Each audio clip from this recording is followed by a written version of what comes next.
We married when she was 18 and I was 20.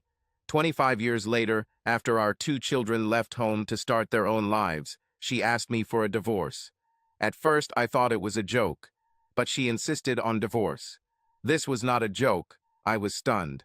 I wondered what I did to make this happen. I thought we had a great marriage. We had strong family and social ties. Both worked and had similar incomes, so money was not an issue. She was about to graduate from high school when we first met. I have already started studying at college. We both lived in our parents' houses. She continued to attend school social events after graduation.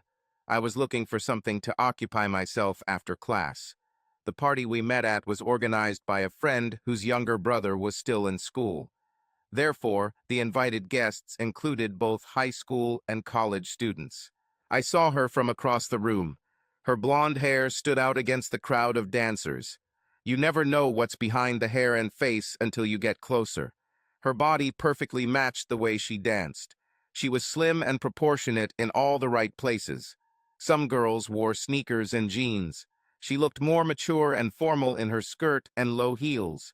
Unlike girls who wore their hair in ponytails or casual twists and pins, she let her hair fall in waves that fell over her slender shoulders.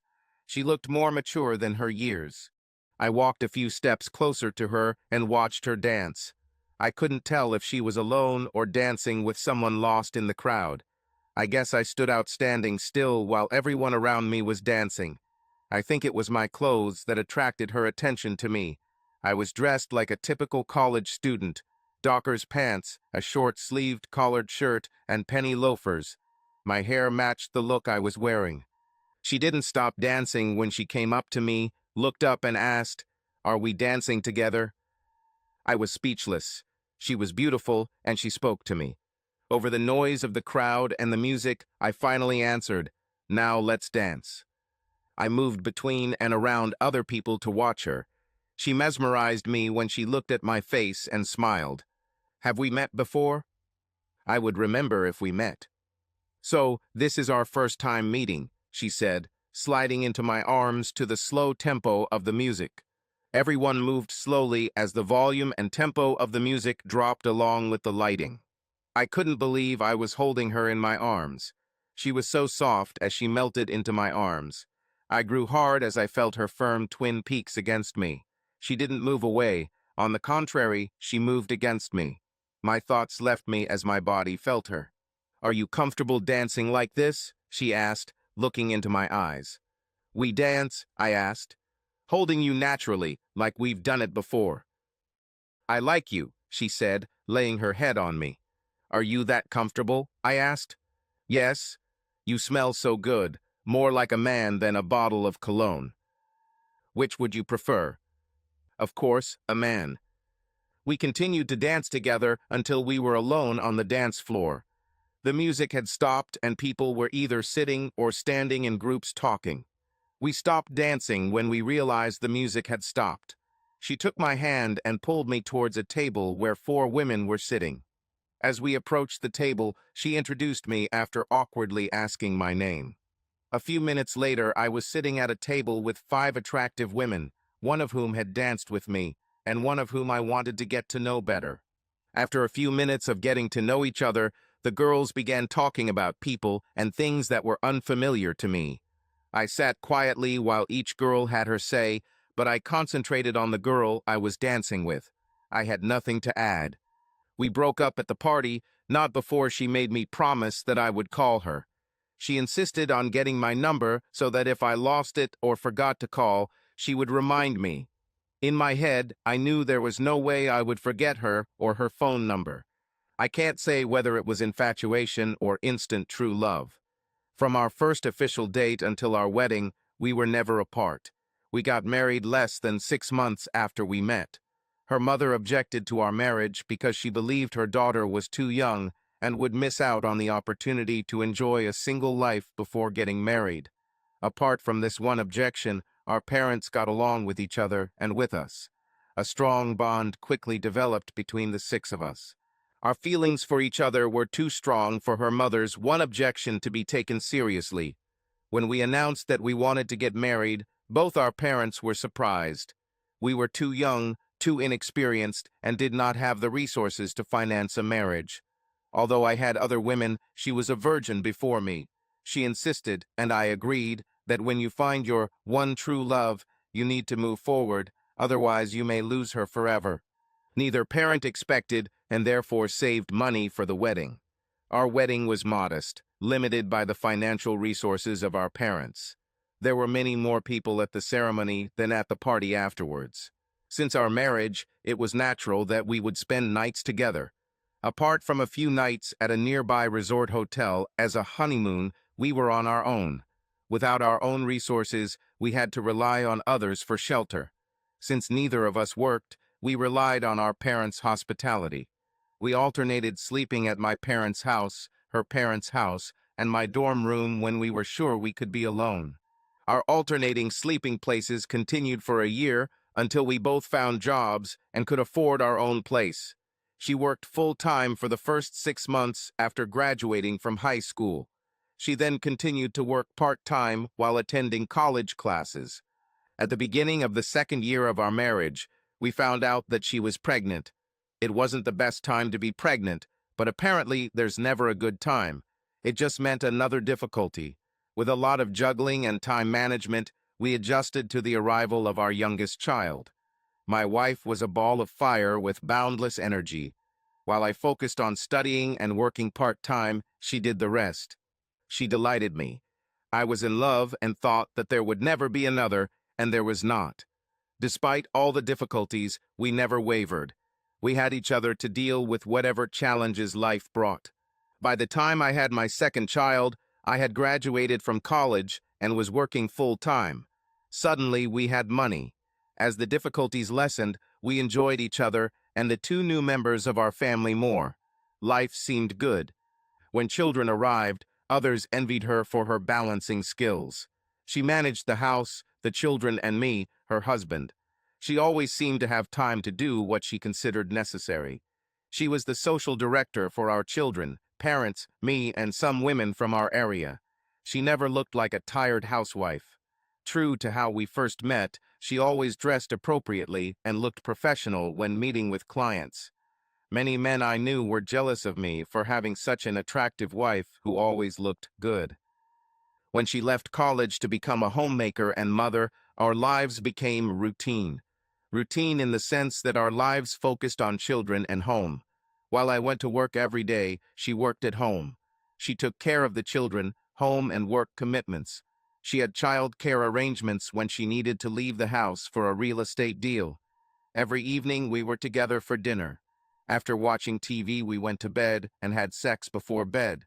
It rarely happened that we didn't have some kind of sexual contact before bed. Sleep after sex was satisfying and came easily and quickly.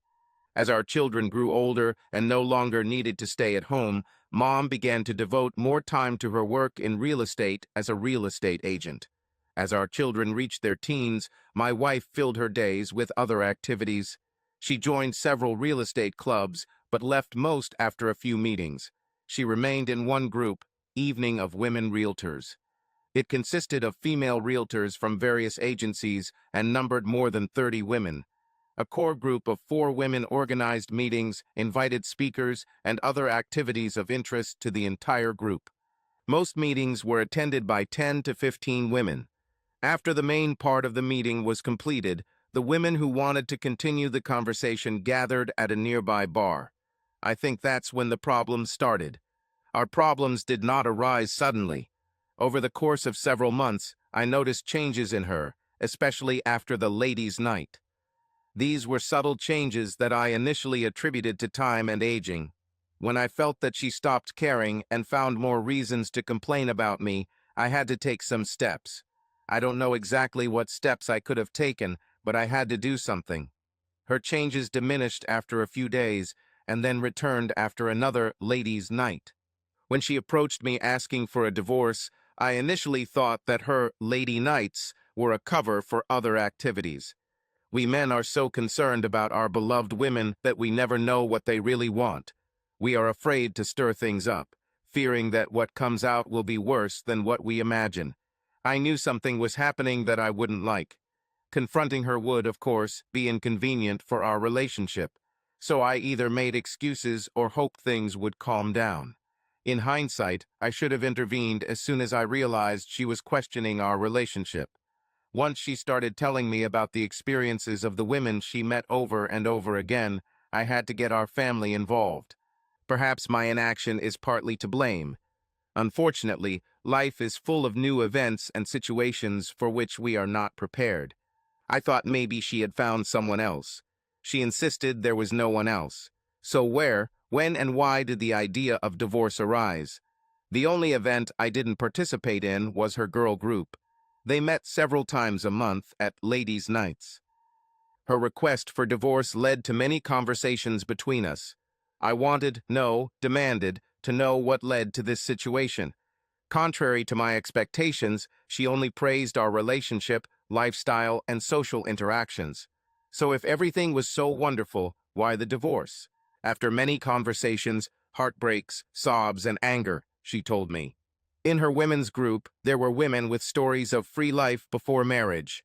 Several women who were currently single, either through divorce or by choice, shared their stories. They talked about sexual adventures with different men, since there was nothing and no one to report to. They talked about the benefits of a free lifestyle. They could do what they wanted, whenever they wanted. This included sleeping with anyone. They made it sound like a wonderful and worthwhile experience. Some of the married women talked about what they did before they got married. It was a time when they sowed their wild oats without answering to anyone. They regretted the loss of what was exciting. These stories added to my wife's frustration that she didn't have her own stories to tell. She felt cheated by what others had in life that she did not. She has always been faithful to me. She didn't want to cheat on me, but she wanted her own stories. Her answer was divorce. We would live separately so she could live a free life without guilt for an indefinite period of time. When her curiosity is satisfied and she has her own stories, we could get married again and continue as before. This way she won't feel resentment for missing out on the free life she never had. She was so confident in our love for each other that she was willing to give me everything in the divorce agreement except what she needed to live. I was devastated. Our children were devastated. Both sets of parents were devastated. We tried to convince her. Both married and single friends tried to convince her. They told her that it was not and would never be the same as theirs. They were young or had never had a relationship like she had with me. They were jealous of her relationship with me. No matter how much they loved their husbands, it was not the same. She could never replicate the current relationship and love she had with me. But the stories of her single friends and cheating wives painted a romantic and exciting adventure. My parents and her parents tried to convince her of the stupidity of her thoughts, to no avail. Our adult children, one of whom was already married and the other engaged, intervened, to no avail. Her desire for a divorce undermined the trust I had always had in her. It didn't matter if there was anything going on before she asked for a divorce. My imagination, fueled by her request, was destroying our future relationship, even if she would have stayed with me. At the same time, she was destroying her relationships with our children, our parents, our friends, and everyone who knew us. Contrary to her claims, we all thought that this was a cover for one or many affairs that she had or wanted to have. It was an unproven finding that she denied, but in our minds she had cheated and now wanted to continue the relationship that she either had or craved. The argument went back and forth for months as she insisted that the divorce and separation would not last forever. In the end, this will strengthen her relationship with our children and with me. Despite our best efforts to convince her that the damage done could perhaps be repaired once the divorce was finalized, and she moved out, there was no turning back. Before our children reached their teens, my wife was back at work and earning a decent living so she could support herself. And what am I supposed to do while you're running around with other men and presumably sleeping with them? I asked. Sex is an intimacy that strengthens a relationship. It is an expression of love. What should I do while you are doing it? What should I think and feel while you are pursuing your adventures? How can I be sure that you will want to come back to me? You will be free to do what you want as long as you remember that you love me and we will be together again. Life changes people. What gives you confidence that one of us will want to get back together? I believe in our love, she said. Once the bonds of our love and marriage are broken, we will both change. Even now, the family, and I think there is more to it than you are telling us. Why can't anyone understand my point of view, the logic behind this? Would you rather I cheated on you behind your back? Do you want me to live the rest of my life regretting that I never lived a free life? I give you practically everything we have accumulated over the years of marriage in this divorce. I could threaten you, I said, but then you'll do what you want anyway, so there's no point. Every time she explained what she wanted to do, it was with sobs and tears, that it was causing so much pain, and this was not what she intended. When you hurt the people you love, they will avoid more pain from you. They will avoid you, just like me, I said. It hurts me that I'm hurting everyone I love, but I'm sure everyone will get through the temporary pain and understand that I need this to feel complete and move on with life. After all, we all love each other. I now doubt your love for me. Love has limits, I said. There may not be forgiveness. You're only saying this because you're hurt. After a while, you'll forgive me and understand how this is best for all of us, she replied. My parents are naturally upset and angry, and so are our children. But even your own parents are telling you not to do this, I said. My parents are old. They got married late. They did everything I wanted to do. They don't understand. They don't remember. They will understand in time, I'm sure, she said. After months of back and forth between her and the rest of my family and friends, I received the divorce papers.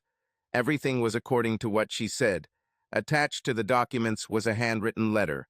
If you fight me, I will fight for more than I am currently giving you. I will move out the day you sign the documents. I have already found a place to live. The divorce papers were really generous to me. I stayed with almost everything. Since the children were already living independently, there was no subject of dispute. She took her personal belongings, several pieces of furniture, several photographs, and her car. The house was paid for in full, and it was left to me. She has already signed up for credit cards and car insurance in her name only. The day before I signed the papers and she moved out, she wanted to spend one last night together. My pain from her betrayal was too great to stay in the same bed with her. I slept in the guest bedroom that night and promised myself that if she did move out, I would throw our bed and all the bedding we had ever shared in the trash. We always had a great sex life, or so I thought. As soon as she started talking about divorce, all my sexual interest in her disappeared.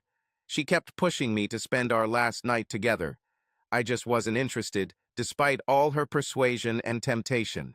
I responded to her request for one last night by telling her to leave me alone in the guest bedroom. I needed to sleep. All I could think about was that within the next week she would be in bed with another man, perhaps a stranger. I was too depressed to think or want sex with her. There have been moments since she started talking about divorce when she seemed to know what she was losing. She cried, sobbed, and then recovered and again insisted on divorce. On the evening of the day she moved out of my house, the house was full of people who sympathized with me. It was like a wake for a loved one. I was grateful for the support when I thought about her alone, and maybe not alone. Maybe now she's free to entertain someone new or someone she knows. I didn't want to know. I was happy to be distracted by people around me who cared about me, my children, and my family. Over the next week, I took time off from work to sort out our, now mine, financial affairs. Even though she left me all of our joint credit cards and was dropped from our health insurance, car insurance, and other insurance, I made sure that only my name remained on all previously joint accounts documents. Every evening, I came home to an empty house and cried. I understood what she told me, but I still wondered if I had done something to provoke it. Maybe I could be more active and initiate more activities for both of us. What could I have done differently to save our marriage? Like everyone else, when you don't know the truth, you imagine, in this case, the worst. Sitting and crying, I imagined her in bed with other men. Even at 43, she was pretty. Her work brought her many contacts. It was easy to imagine that many guys, knowing that she was available, would target her and win her over to her delight. Every evening, crying alone, I wondered who she slept with. I was sure that her friends from the ladies' night would not leave her. They would introduce her to a circle of people who would provide her with what she was looking for. She got satisfaction, literally, while I sat alone at home and cried. She sent me several emails and left voicemails telling me how to contact her if I wanted. She was ready to date me, and maybe I would get lucky. She thought it might rekindle our old flame. I never answered her. For months, my ex-wife left messages for me to contact her if I wanted. I didn't answer. The tone of her messages has changed over time. She expressed our mutual love and disappointment that I had not contacted her. She wondered why I didn't want to see her, knowing that we loved each other. 6 months passed, and I heard less and less from her. The less I heard from or about her, the easier my life became. No one talked about her or showed interest in her. I felt sorry for her parents, who remained a part of my life. She was cut off from all of our mutual friends and family. Her declared lifestyle was of no interest to anyone. It was hard to imagine that my loving wife, the mother of my children, would leave me to sleep with other men. She actually left the day I signed the divorce papers.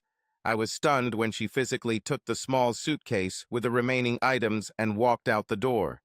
I heard the sound of her car slowly moving into the distance. The silence became so loud that I covered my ears with my hands. My heartbeat was just as deafening. I was stunned and frozen in place as sympathetic family and friends arrived to console me. I couldn't believe she left so heartlessly. Although there was no goodbye kiss, I thought she felt we would still keep in touch. The first few nights alone, I lay awake wondering what she was doing. Luckily, I had a support system of family, friends, and neighbors who helped me keep my mind off my pain and thoughts. I later learned much of what happened after she left. When she left me for the last time, she went to a small apartment that she rented. The things she took from our house were already there. Closing the apartment door behind her, she turned on the TV for company and went into the bedroom. She fell on the bed and fell asleep crying, saying, "Tomorrow will be better." The next day, she got up early and went to the office. Mid-morning, she contacted her friends and told them that she was finally on her own. During the week, she met with friends for lunch and later for dinner. Although she expressed some doubts that she might have made a mistake, they reassured her that it was not a mistake and that she was on the right path to fulfilling her dreams. She was new to the dating world and everything took time. They assured her that within a month her schedule would be full. Then she won't feel lonely. On the contrary, she will be so busy that she will crave some alone time. My ex-wife was an attractive woman, not only for her age, but in general. She exercised and kept herself in shape. She was careful about how she dressed and expected any man she met to be dressed accordingly. Men dressed appropriately had money to spend on her. She wanted to be taken to restaurants and treated to dinner before considering sex. At her age, she wasn't interested in just jumping into bed. She wasn't looking for a long-term relationship. She just came out of one. She wanted a variety of short sexual relationships, but not for one night. My ex-wife's friends were determined to introduce her to men who would suit her. She thought highly of herself and had no intention of lowering her standards. She wanted polite, sophisticated gentlemen with money who would show her a good time before spending one or more nights with her. She had the looks and sophistication to demand men of a certain caliber. If she agreed to have sex, it had to be in luxury. She understood that expensive gifts came with implied obligations. This was what she wanted.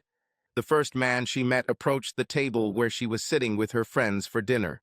He was wearing an expensive suit and looked a little older than her. After he joined their table and listened to their general conversation, he mentioned an upcoming conference at the resort that he was going to. When he asked who was interested in the general theme of the conference, my ex-wife was the only one who expressed interest. He then asked if she would like to join him for the conference and evening event. She said yes. After apologizing, they left the table together. There really was a conference, but it looked more like a party on the occasion of some event that my ex-wife never understood. When the conference ended, The man and my ex-wife went to other places where they continued to drink. Later, they went to his hotel room. This was the first time my ex-wife was going to spend the night with another man, or so I was told. She would be nervous if she didn't drink. The man was kind and gentle, which made it easier for her to agree to what he wanted. There was no pressure, just anticipation. After more drinking and many compliments, she responded positively to his suggestions. It had been a long time since a man had shown carnal desire for her, and she was ready. She was ready to just lay there and let him do his thing. He loved every part of her body. She was mentally and physically absorbed by erotic sensations, which did not give her the opportunity to express dissatisfaction with anything. She was starting to sober up when she realized they were both naked and on the bed. Every time she started to say something, his hands would touch her sensitive spots, making her forget about everything except what he was doing to her. All she could do was moan in forgotten thoughts. She woke up next to a man in the morning.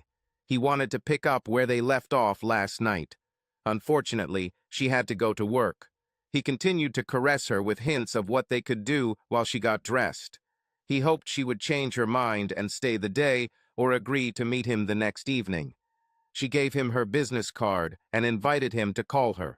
This was the first of many adventures my ex-wife had, almost all of which were organized through or with her friends. It was rare that she met a gentleman of the caliber she was looking for on her own. Her friends always knew where and when to be to meet the right gentleman. After the first time, it became a regular thing for her to meet suitable gentlemen through her friends. Sometimes she accompanied a friend on a date with her boyfriend. Eventually, some gentleman would approach her with something so interesting that she would leave with him. A month later, as my friends promised, my ex-wife was very busy between work and evening events. She had met so many men in the first 6 months that she couldn't remember them all. By the end of the first year after the divorce, she was in demand by many men whom she called her friends, despite the fact that they lived far away and/or had their own families and wives. Everything she dreamed of came true. By the end of her first year, she wasn't meeting as many new men anymore, but that was okay since she had a lot of regular friends. Between work, male admirers, and girlfriends, her life was constantly busy. In the second half of the second year, my ex-wife was full of energy but lonely at home. Late at night, she felt lonely. In the early hours of the evening, when she was alone at home, she was busy on the phone. In the late hours, when she was alone at home, there were no calls. At these moments, she felt lonely. Few of her friends, both female and male, came to her home. She was once an excellent cook, but now she never cooked. Most often, she was invited somewhere, so there was no need to cook. Although her periods of solitude were short, she felt that something was missing. She was a fun girl as long as she was in a good mood and smiling. In those rare moments when she was sick, no one did anything except express the hope that she would get better soon. No one came to her house to do anything to make her feel better. People sympathized that she had problems like everyone else. Nobody offered to help. Nobody was interested in her adventures. All of her relationships were built on her physical attractiveness and playful nature. When she too was unable to support, she was left alone. The best she could hope for was wishes for a speedy recovery, even despite the occasional calls from her daughter. The few family calls were brief and limited to asking how she was doing. As soon as she answered in the affirmative, the conversations quickly ended. No information about the caller or family was mentioned. She was in the dark about everything that her life was before the divorce. She always dressed fashionably when she was with others, whether at work, with her girlfriends, or with men. She couldn't remember the last time she wore ballet flats when leaving the house. The heels were comfortable up to a point. She never wore pants again. Everyday stockings, heels, a dress or skirt, and tight tops. Makeup and jewelry were as important as clothing. When she saw age lines on her face, she covered them with lots of makeup. More than once the thought occurred to her that her active lifestyle contributed to the appearance of age lines that gradually appeared on her face. One day, after watching a disturbing television program, she wondered who she was living for. Everything she did was for the pleasure of others. She dressed to impress others. She smiled at others. The sex she enjoyed was for the pleasure of the man she was with at the moment. No one did anything for her. There was no one who would invest in it. Everything that was done for her was for the sexual gratification of someone else. Between the time the divorce papers were served to me and when they were signed, my wife lived elsewhere. I thought our kids kept in touch with her. If they were in contact, I'm sure they were trying to convince her of the error of her decision before it was too late. In fact, it was already too late. They never gave me any information about her. I think they were hoping she would call off the finalization of the divorce by telling her about the pain that I and the whole family were feeling. But she didn't cancel. I needed a lawyer. Shelley was recommended to me through friends. Shelley had a reputation in divorce cases. Shelley spent a lot of time going over the finer details of my divorce. She explained that most of the conditions were to my advantage. She had never seen such one-sided divorce documents in favor of the injured party. She understood the legal intricacies of the documents and was touched by my pain and doubts. At one point, she empathized with my pain and situation. Since she couldn't find anything to add, this allowed the divorce to move quickly. After the divorce was finalized, Shelley and I continued to stay in contact. At first, she was worried about me. Her anxiety spilled over into dinners or going to the movies. The more time we spent together, the less I saw her as my lawyer. It's been over 6 months since my ex-wife left me. Shelley and I became close. Her analytical mind remained aside. She was very warm and empathetic. I looked forward to spending time with her. I think she felt the same about me. Shelley had many stories about divorced couples. Some dragged on for several years until the parties tried to reconcile. I was interested in hearing her stories, but I never associated them with my own situation. About 6 or 7 months after the divorce was finalized, Shelley and I had a great dinner. Instead of kissing her cheek goodbye like we did before, I kissed her on the lips. It was spontaneous, completely unplanned. She didn't pull away or push me away. "I've been waiting for you to do this," she smiled at me. I wanted to do this for a long time, but I wasn't sure if I was acting on inertia or on a rebound. I wasn't sure if you felt the same. I'm confused because I loved a woman for 25 years who left me and everyone we knew, without an explanation that made sense. I have feelings for you, but can I trust you?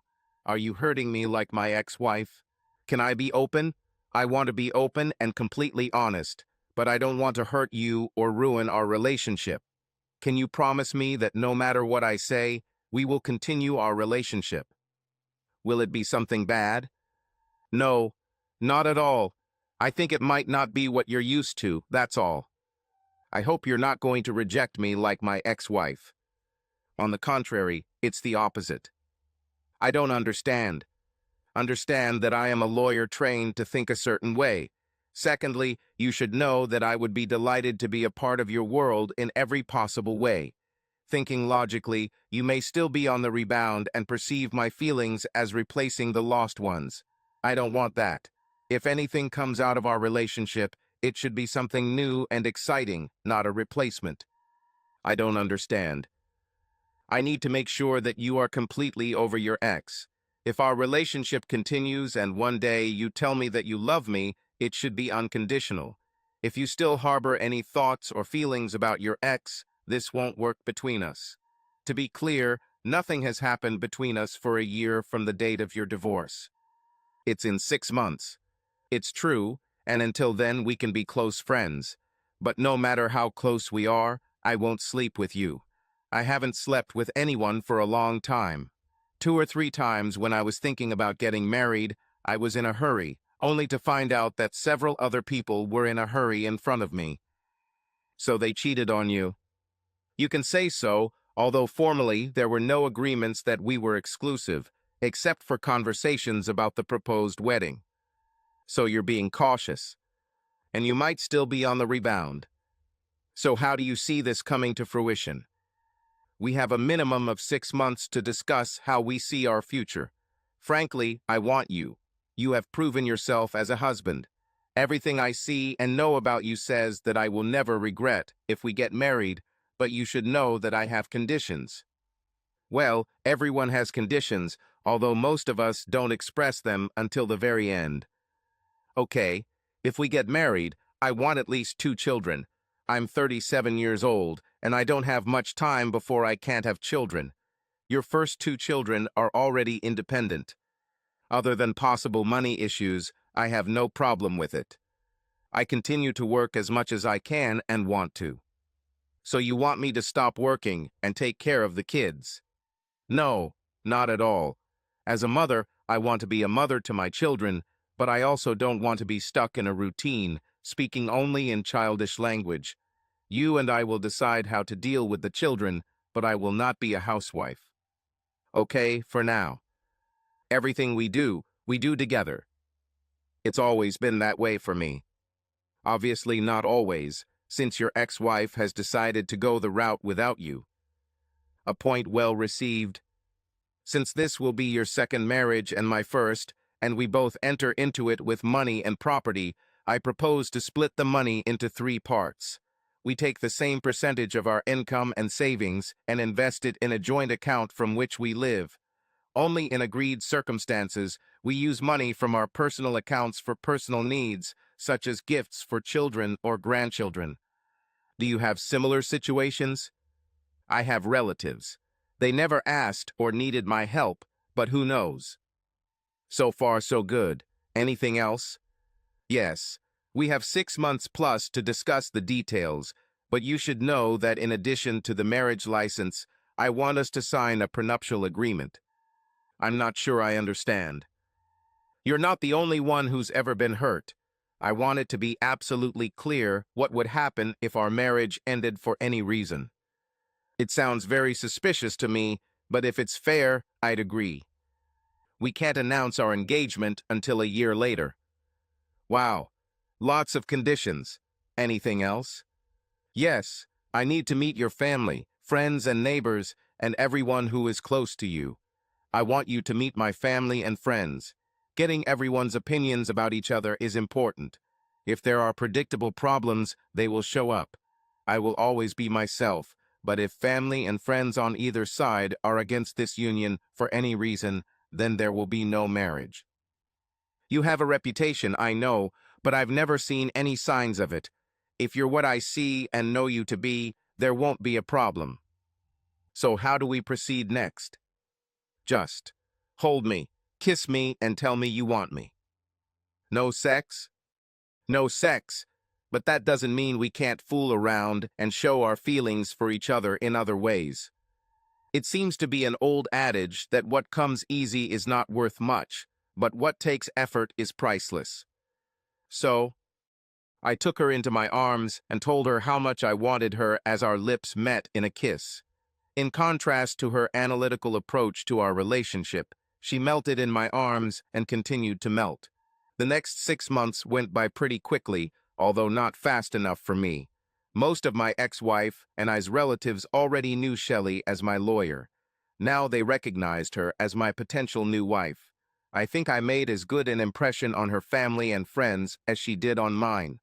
As we approached the anniversary of my divorce, Shelley became less formal, more loving, and more emotional.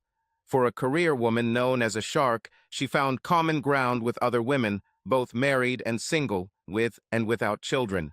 Her obvious emotional attachment to the children confirmed that if we got married, she would want children. Many of my family and friends were surprised that I had agreed in advance to have more children if we got married. About a week after our anniversary, we announced our short engagement. Within a month, we were married and working hard to have children. After a year of almost total abstinence, sex was more than just physical intimacy. You might think that trying so hard to have children doesn't reflect difficulty until you realize that Shelley was serious. She was tireless. Every day she calculated her fertile period. No matter how tired I was, I had to be ready. She was on a mission, and there were no concessions until she had a positive pregnancy test. When I was much younger, this would have been every man's dream. At my current age, after a certain point, it became a responsibility. If I shied away, she cried and always reminded me that I promised. This meant that I always had to be prepared. Too much of a good thing is not always good. There were days when I was exhausted going to work. Shelley was in great shape. She had the typical hourglass figure and exuded sexiness when she felt it. As a lawyer, she was always dressed to the nines. Like my Shelley, she dressed a little more simply, but never looked like a housewife. She loved clothes that emphasized her figure and made her look sexy. Some of the guys did notice, but kept their comments to themselves other than to say I needed to hurry home. Her pheromones affected everyone nearby. Shelley was amazing. She fit into my family and friends as if she had always been there. 6 months later, people were still mentioning my ex-wife. Some wondered how she was and what was happening to her. Others sympathized with my loss. 3 months after Shelley announced her pregnancy, no one mentioned my ex-wife anymore.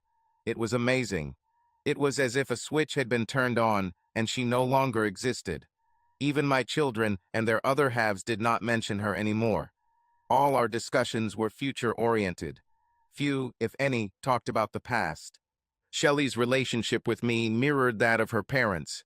Her father made the final decisions, heavily influenced by what her mother said. Sex was always good with my ex-wife.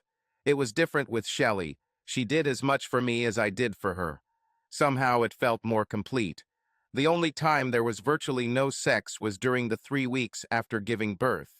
Sex for Shelley was more than just physical pleasure. I think it was part of her control mechanism. Naturally, do everything possible for the woman you love. But it becomes necessary when the woman you are having sex with now and in the future wants it. I'm sure my daughter was in contact with my ex-wife. As far as I understood, my daughter's only interest was to know that my ex was physically healthy. Not once did she want to know what my ex-wife was doing and with whom. Whenever my ex-wife tried to talk about her life or asked about me, my daughter would stop her, saying that she was not interested and would not be a mediator between the parents.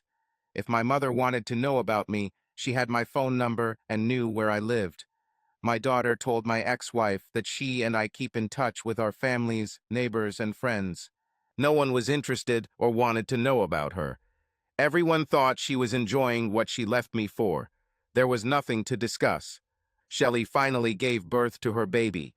Her happiness was contagious. People were simply drawn to her. This increased her infectious mood. It became the center of family and friendly events. Everyone consulted her on legal matters.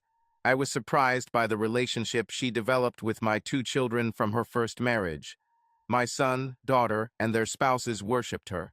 She was not only a source of information, but also an emotional support for many of the problems my children faced.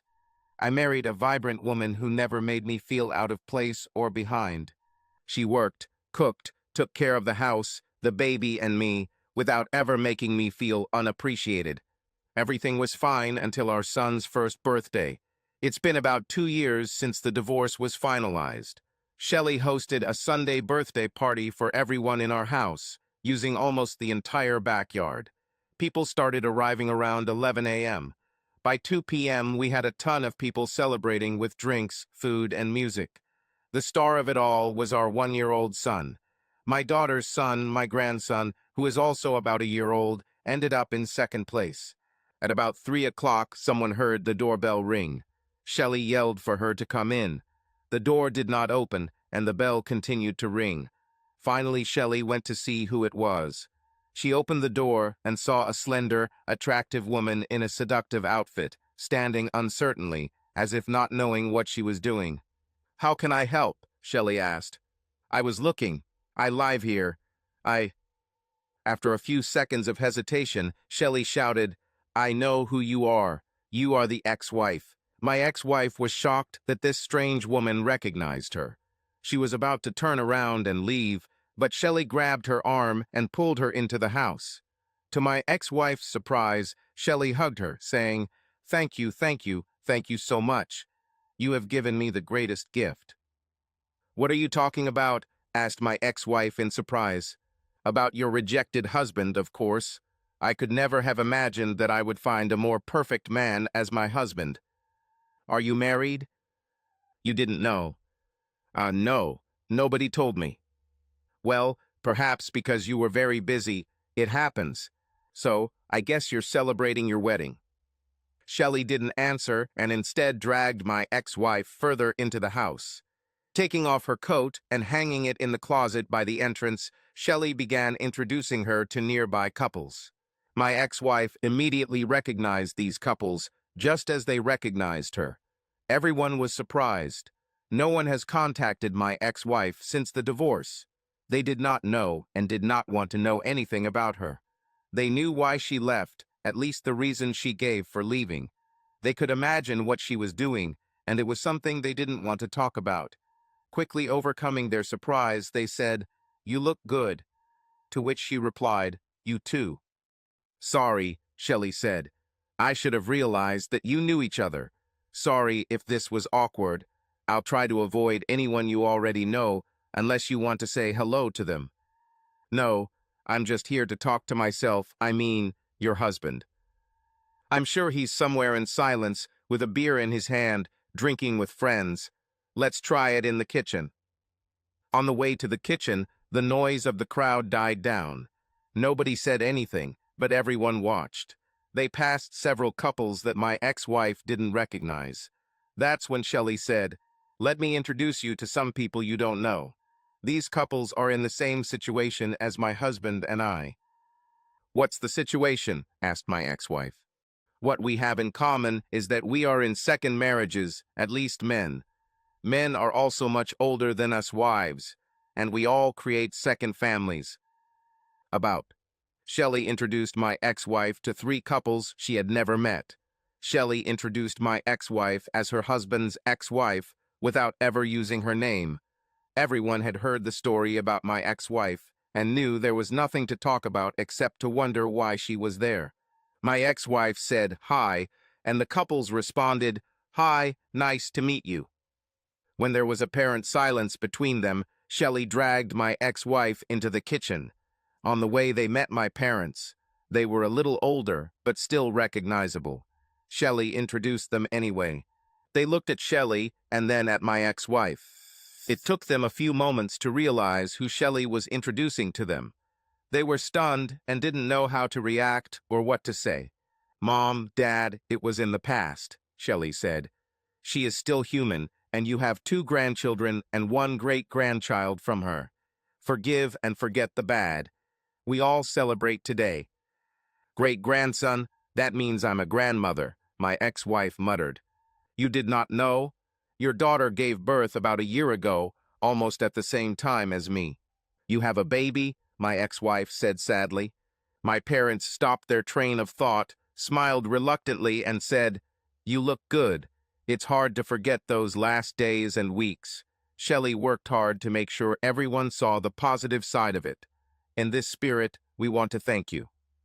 Thanks to me? Yes, for giving our son a second chance at happiness and, as it turned out, a second family. As you can see, he found the perfect woman for this. My ex-wife stood stunned by their gratitude for her past misdeeds. She smiled shyly and nodded to acknowledge what they said. There was another awkward silence as Shelley continued to pull my ex-wife toward the kitchen. They stopped when they came across my ex-wife's parents. The 3 of them looked at each other in silence and began to sob quietly. Her parents never contacted her and never heard from her. Everyone thought she did what she intended, and no one wanted to know the details, especially her parents. They were offended not only by what she had done, but also by what she was about to do. She was still their daughter, but one they didn't want to know anything about. "I think you have a lot to talk about. I promise I'll bring her back to you," Shelley said as she continued to pull my ex-wife toward the kitchen. The next elderly couple was a stranger to my ex-wife. Shelley introduced them. These were Shelley's parents. Once the parents realized who they were being introduced to, they said, "Thank you. Thank you very much. We want you to know that your ex-husband is in the best loving hands." My ex-wife began to say, and her eyes filled with tears. "Let's go," Shelley said. "There are so many people here, and I never expected you, but you are a welcome guest. It just seems so hard to get to the kitchen without bumping into someone you know, should know, or knew." My ex-wife smiled faintly. Continuing into the kitchen, My ex-wife recalled the times when everything around her belonged to her. The memories came flooding back, and her heart fluttered with depression. She knew this house too well from 25 years of marriage. It has been slightly redesigned, but retains its basic appearance. She followed Shelley as a guest in the house that had once belonged to her. There were 3 guys in the kitchen. All 3 were holding drinks in their hands. The 2 guys facing the kitchen entrance stopped talking when they saw Shelley and the woman with her. One guy stood with his back to the entrance to the kitchen. When the 2 stopped talking and looked behind the 3rd guy, he turned around. "Honey, look who's here to celebrate with us," Shelley said, and I slowly began to understand who this new arrival was. Shelley prepared me for this day. However, this was a surprise that I was not prepared for. "You look good," I finally said. "You too," my ex-wife replied without moving. "Okay, guys," Shelley said. "I think these 2 need to talk. Why don't we give them some space?" 2 guys left the kitchen, walking past my ex-wife. They knew her, but didn't say a word. Shelley came up to me, kissed me on the cheek, and said, "We talked about this, love you. Closing, okay?" "Okay, Shelley, I can handle it," I said. Left in the kitchen with my ex-wife, we looked at each other without saying a word. "Everyone seems to thank me," my ex-wife said, crying. "Yes, it was Shelley's idea to turn a negative into a positive. I think she convinced everyone that what you did was ultimately a selfless act for my benefit. Do you agree with this? That's the best way to look at it. What's the alternative? I see you got married again and have a child. That's why everyone is here today. We are celebrating the first birthday of my son and our granddaughter. They were born 2 weeks apart. I didn't know anything. Our daughter sometimes calls me. She never said you got married or that she was pregnant. Besides asking how I was, she never asked about me and never said anything about you. Can you blame her? When you left, you turned your back on everyone and everything we had together, including your own children. But I'm their mother. She must want to know about my life. You made it very clear when you left that you wanted to sow your wild oats, the ones you didn't sow because you got married too early. You wanted the freedom to do what you want, when you want, and with whom you want.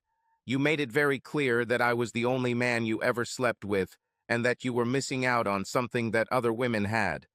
Did you want her to ask you how many men you slept with, and whether they were better lovers or sexual partners than your ex-husband, her father? No, I think not. It just seems like so much has changed. I recognize almost nothing. 2 years have passed. I tried to contact you after the divorce was finalized. I know, and I didn't want to talk to you. You hurt me deeply. In my mind, whether it's true or not, you were already having sex with other men long before you asked me for a divorce. It was the only explanation that made sense. What could a conversation with you do? I thought we had a good sex life. When you said that my one true love needed other men, how do you think I felt? Why don't you understand what I felt? Why do I want to talk to you? Do you think I wanted to hear that you slept with other men, many of whom I assume were strangers? Yeah, I guess I didn't think about it. I only thought that as the only love in my life, you would be interested in my adventures, that you would want to know that I was okay. I have never doubted our love and have never been able to talk to anyone as openly and freely as I do with you. This is true even now. I'm sorry to hear it. As you can see, me and everyone you knew have moved on.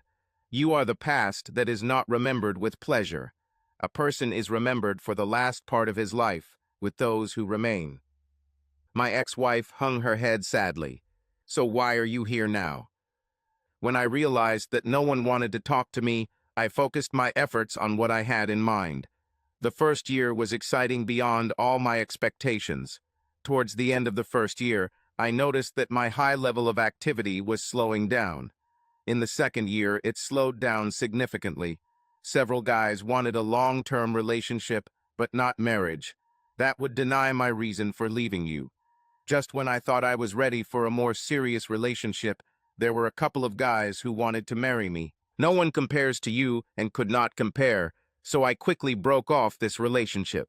About a month ago, I was sitting in a coffee shop that we often visited. I was alone and thought about those times when we sat and talked about everything until late at night. Then I remembered my promise to return to you when I satisfy my desires. I didn't know what to expect when I approached the house. I hoped that on some level you would forgive me, and if you didn't want to take me back, at least be a friend. I didn't know what was happening when I walked up to the front door. I was completely taken aback when Shelley opened the door and greeted me so warmly. I didn't know who she was, but I quickly realized that she had taken what I had left. So what do you want now? Well, considering you have a new loving family, maybe we could just be friends. I wouldn't interfere in your life. I just wish I could talk sometimes. I'm afraid this won't work. I don't want to hear about the men you were with, where you went with them, and what you did. I don't want to think that I wasn't good enough for the woman I loved and cherished for over 25 years. You see, Shelley, as my lawyer, made sure that your name was removed from all of our shared documents. As my wife, she removed all mention of you from the house. She wants everything to be connected to us, without reminders of an unhappy past. Since we had children together, and this is a fact that cannot be denied, she left 2 photographs. They hang on the wall below next to each other. One of them is you, me, and our children in happy times. The other one is you. You may have noticed that all her ideas about you are as my husband's ex-wife. Those who never knew you know you only as ex-wife. When people talk about you, even those who know you call you ex-wife.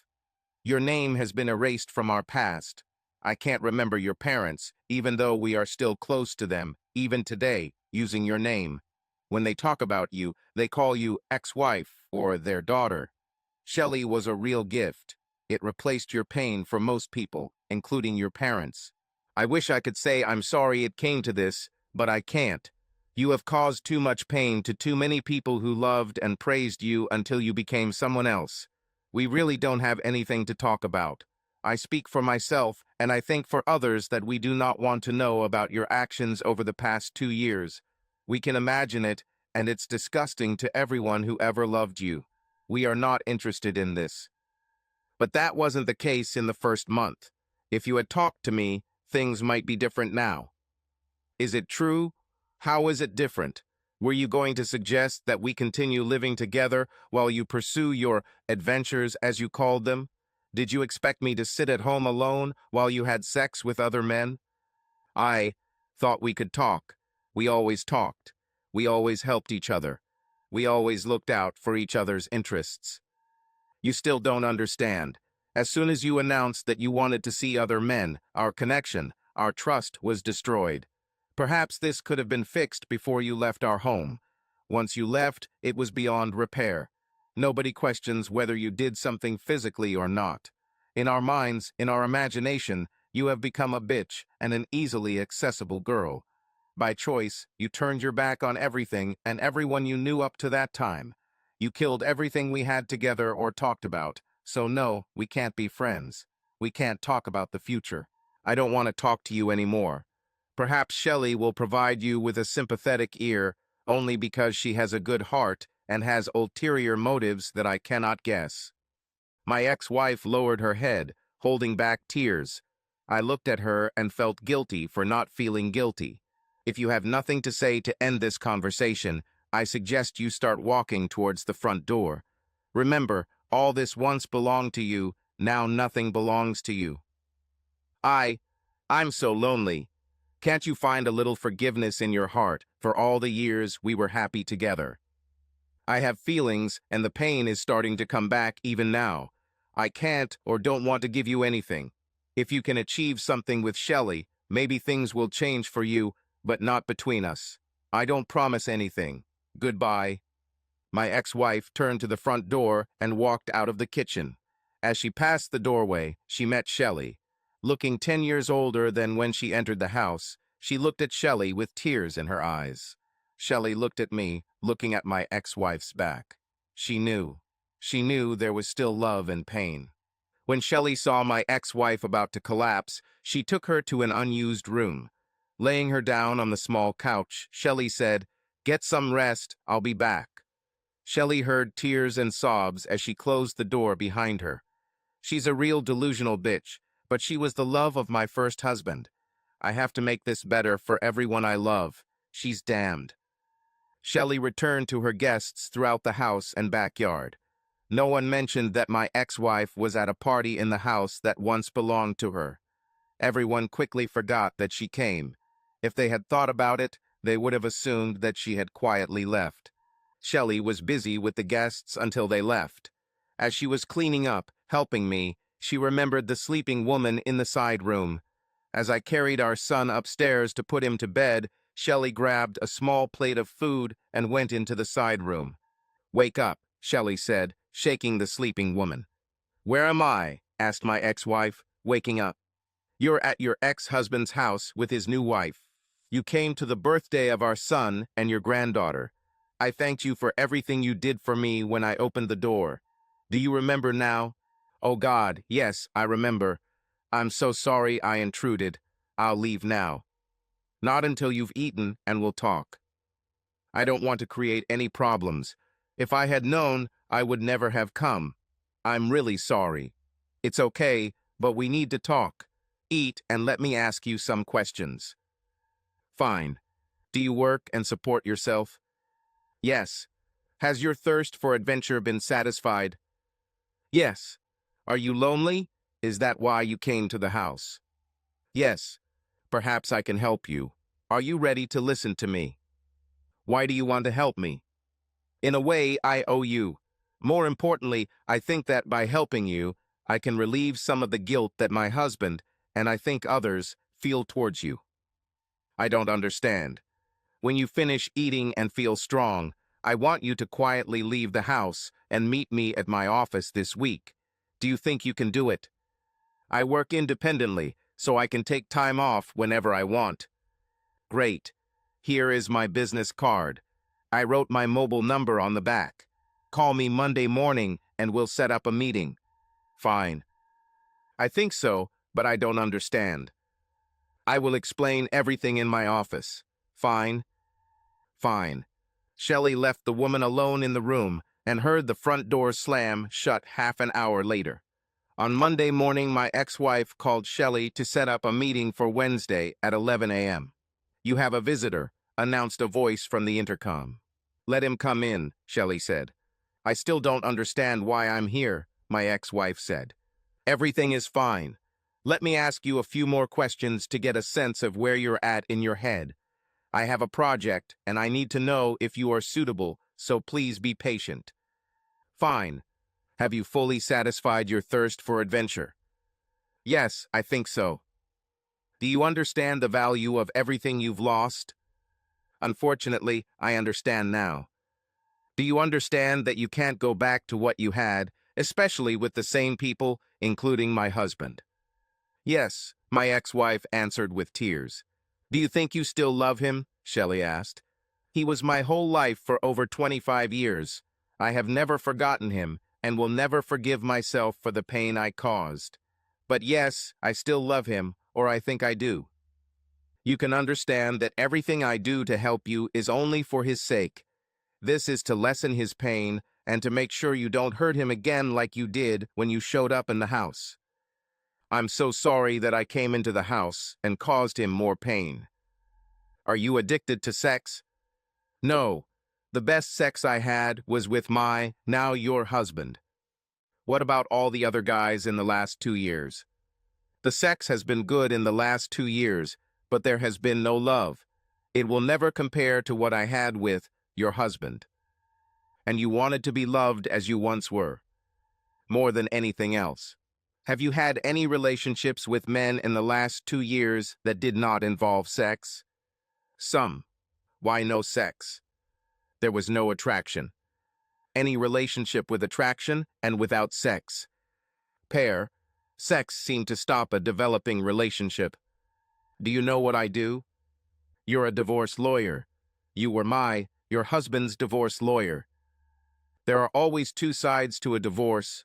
More often than not, one side has suffered more than the other." "And what?"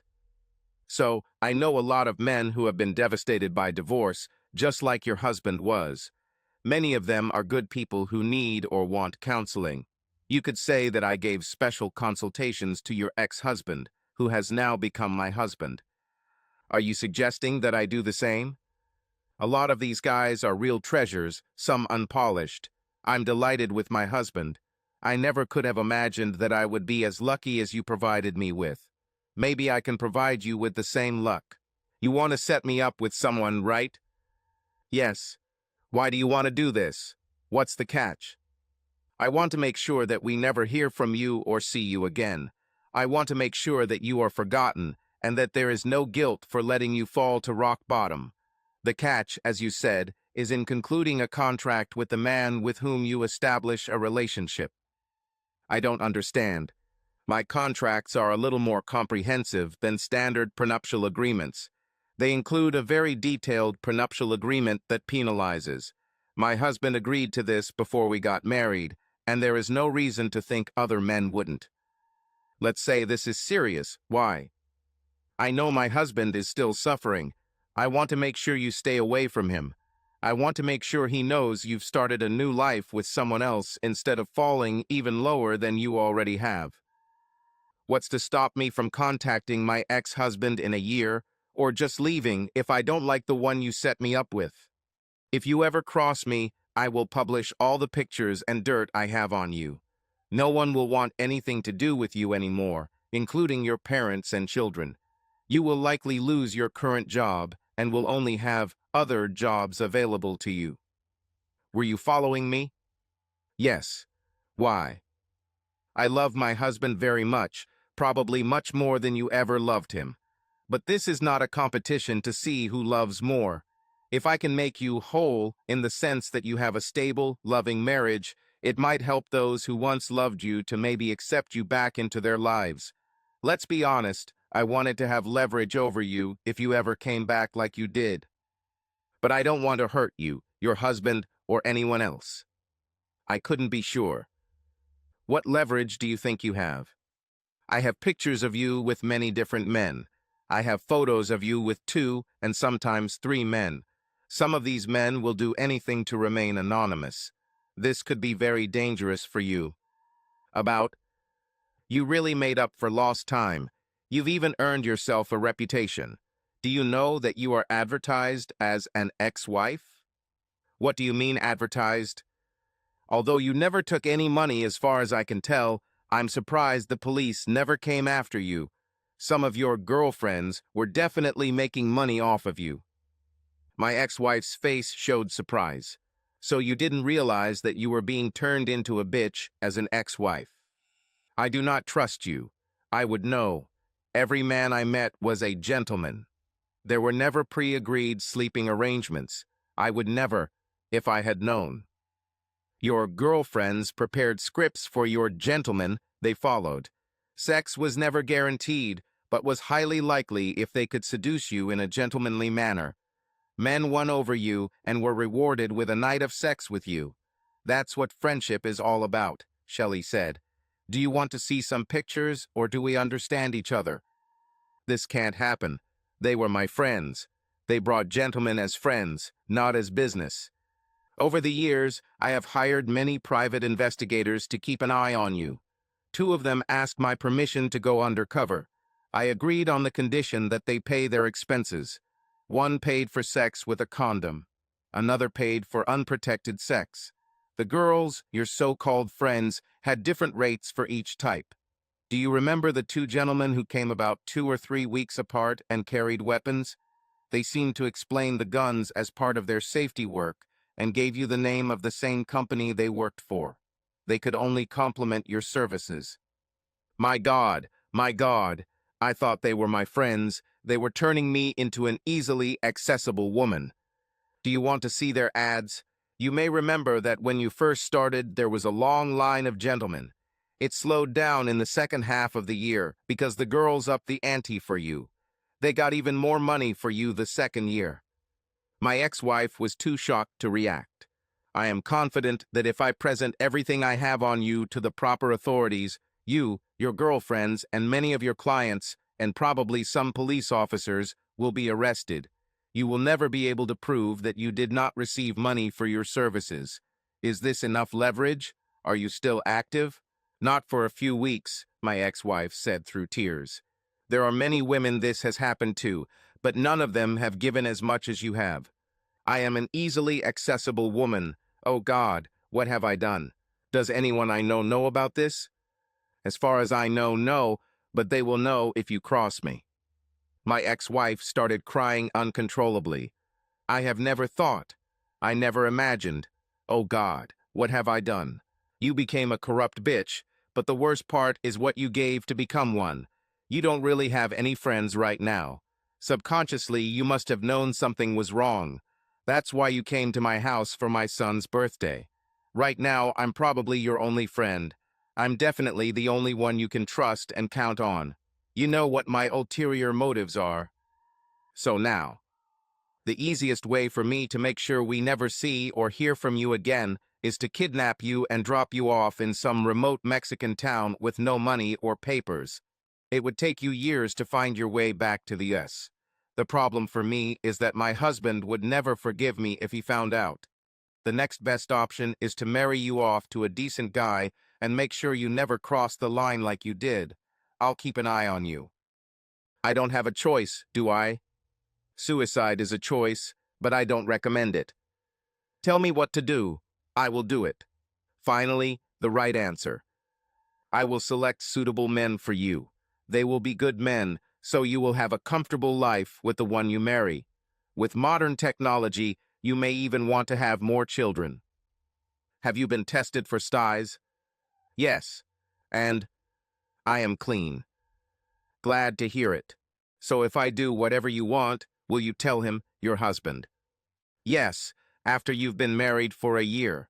If we can pull this off, I will tell him that you have a new life and invite him to share this with your children and parents. It might undo some of the damage you've done.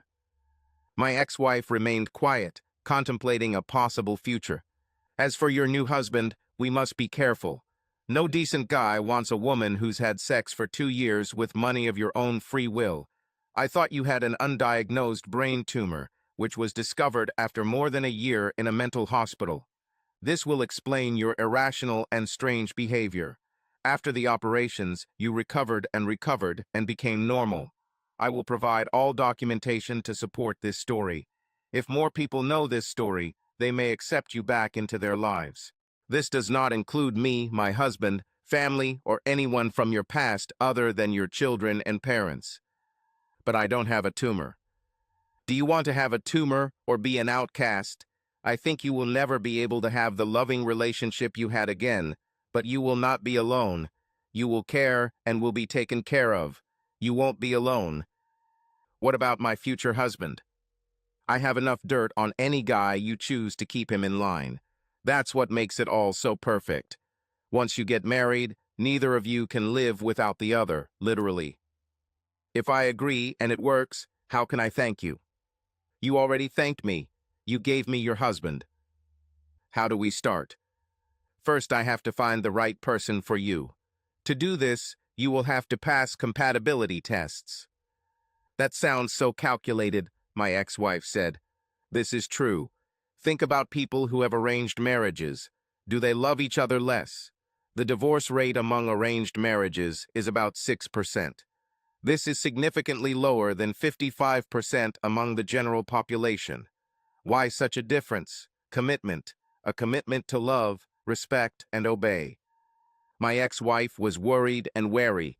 This was a new adventure that she had never dreamed of. For us to understand each other, the obligations concern both of you. I have dirt on each of you. If either of you crosses the line, you will both get hurt and possibly go to jail. Don't cross me, so I have to be responsible for the guy I marry and myself. Yes, you will both share my vengeance if either of you crosses the line. One of the lines that should not be crossed concerns sex. No sex until I give permission until marriage. If you cross, you'll fly out. I can keep my legs together. Great. My secretary will contact you with everything you need to do before our next meeting. By the way, don't forget to pay my secretary on the way out. My ex-wife left Shelley's office with instructions and a list of topics to discuss with the men she would be dating. She dated 5 men in 2 weeks. There was no chemistry between the two of them.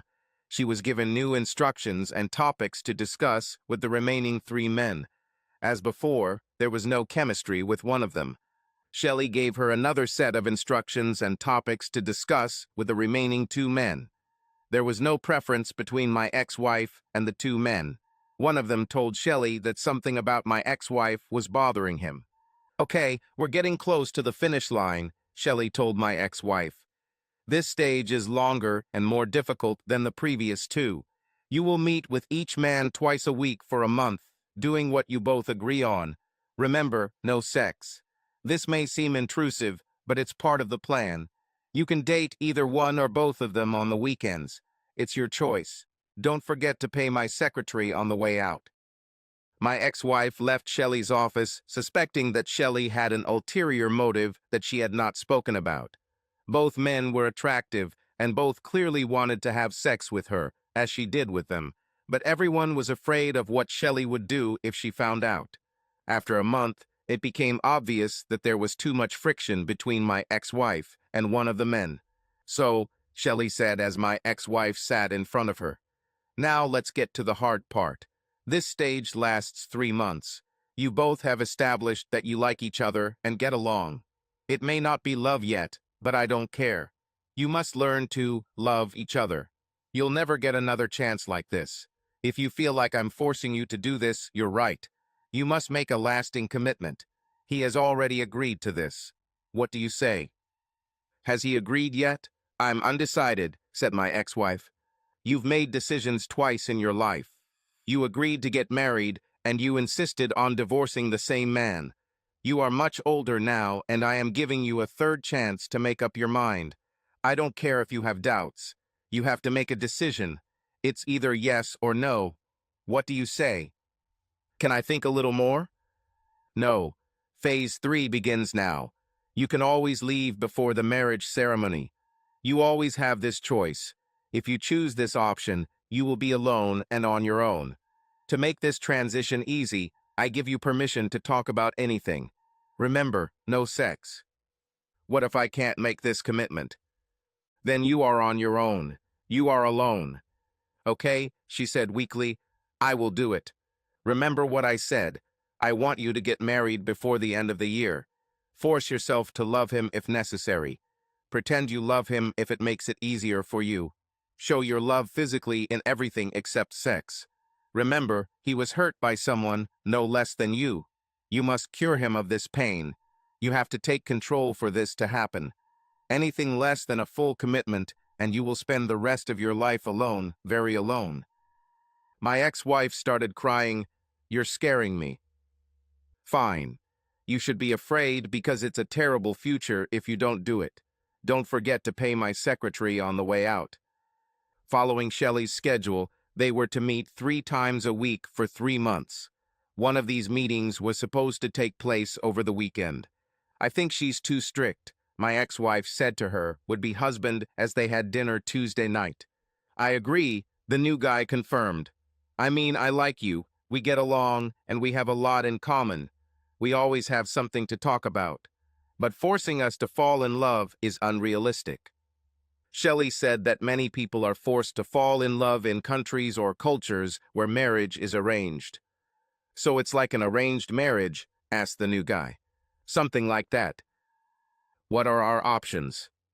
"Can we just stop?" suggested by my ex-wife. "Do you want this? I was pretty lonely before I met you. I don't want to be alone again. And you?" "I thought I wasn't very lonely until I came to Shelley's house, the house that was once mine. I saw my ex-husband and everything I left behind. It was then that I realized how lonely I was. Shelley gave me a lifeline. She made it very clear why she was doing this. I don't like the way she controls me or us." "I think we should give this a chance," the new guy said. "She's relaxed the rules so we can talk about whatever we want. We are no longer as young as we were. Finding compatibility and love is a big risk, especially when we have each other. I don't want to keep seeing my happy ex-wife from my lonely apartment. I think Shelley is right. We have to make this work. You're probably right. It's just being forced on us. Maybe this is what we need, said the new guy with a smile. Well, if you tell me your story, I'll tell you mine, my ex-wife suggested, keeping in mind the story Shelley had developed for her last 2 years. The new guy's story was an old one. His wife met someone through work, started cheating, and one day asked for a divorce. He was completely surprised and thought she was joking until he received the divorce papers from the lawyer. His wife knew about some of his illegal activities and used them to force him to give a divorce. He was dazed and deranged throughout much of the divorce process. Shelley saved him from losing everything. His ex-wife received the house and partial custody of their children. His alimony payments were contingent on her living alone, but that didn't last long. My ex-wife told her story through tears, constantly apologizing for all the pain she caused everyone, and then apologizing for her naivety. She surprised the new guy by telling him that she now realizes her naivety and hopes he can get over it. This began their 3-month forced courtship period. During this time, they often talked about what their marriage would be like. It didn't take 3 months for them to agree to get married. So, are you both ready for the wedding? Shelley asked as my ex-wife and new boyfriend sat in her office. Yes, they answered. This may not be a love marriage yet. This is a commitment that goes beyond a marriage license. I would like to point out that you both signed agreements with me. You may not have read them, or if you did, you may not have understood them.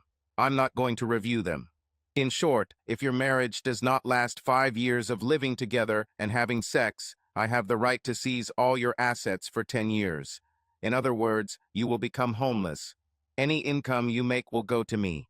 Be very careful if you think I won't follow through on my threats. If this marriage doesn't work out, I'll be vindictive, and you both know what I'm capable of. What do you think? I think it's a good deal. Think about what the alternative is. My ex-wife and her new boyfriend looked at each other. We can handle it, they said. Are you sure? Shelley asked. He took her hand and said, Yes, I'm sure. We got to know each other over the past few months. We get along. I can't think of anyone I'd rather be with. What about your ex-wife? Asked my ex-wife. She died for me a long time ago. What about your ex? My ex is now Shelley's husband. I can't promise, but I will put my whole soul into loving you. I promise I'll try. I promise. It's not enough, Shelley said. I need a commitment, and looked at my ex-wife. Okay, you've painted me into a corner, my ex-wife said, and then she looked at her new boyfriend and said, I promise to love you for the rest of my life. I promise you have my heart, mind, and body. My ex-wife looked at Shelley pleadingly. I can accept this. Decide where you will live.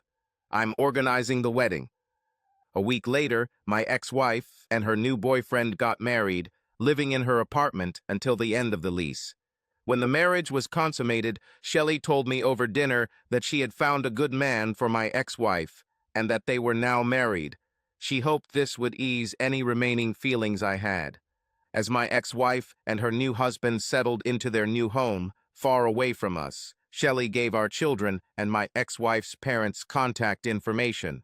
Perhaps my ex-wife's new marital situation will repair some of the damage she has done over the past 2 years. With any luck, my ex-wife will have a relationship with our children and her parents again. Subscribe to our channel so that your love doesn't cheat on you, and go ahead and listen to the next story, because this story is nothing compared to the next one. If you're under 18, don't even think. Click to the next one. Click to the next one. Click to the next one. Click to the next one.